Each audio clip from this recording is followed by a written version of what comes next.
அதுக்கு ஒரு வானல் சூடானதும் ஒரு டேபிள் ஸ்பூன் எண்ணெய் காஞ்சதும் தேவையான அளவு கடுகு உளுத்தம் பருப்பு சேர்த்து அது பொரிஞ்சதும் வெங்காயம் கருவேப்பிலை சேர்த்து நல்லா வதக்கிக்கலாம்.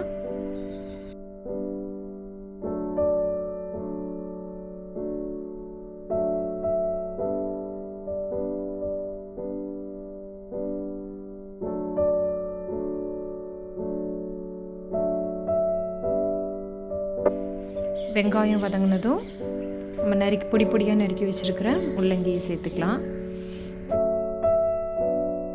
அதையும் ஒரு 2 நிமிஷம் போல் எண்ணெயிலேயே வதக்கிட்டு தேவையான அளவு மஞ்சள் பொடியும் மிளகாத்தூளும் சேர்த்து போகிறோம்.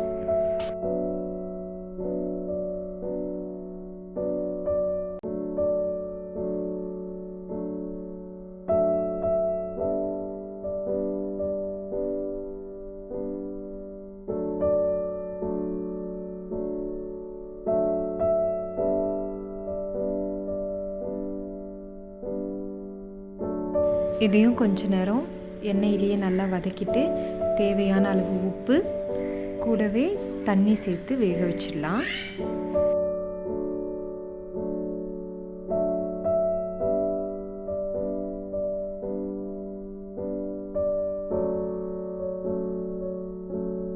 காய் வெந்ததும் தேவையான அளவு தேங்காய் துருவல் போட்டு ஸ்டவ் ஆஃப் பண்ணிடலாம். அவ்வளோதான், ரொம்ப ஈஸியான பொரியல் ரெடி. நம்ம சேனல் இன்னும் சப்ஸ்கிரைப் பண்ணாதவங்க சப்ஸ்கிரைப் பண்ணிவிடுங்க. தேங்க்ஸ் ஃபார் வாட்சிங்.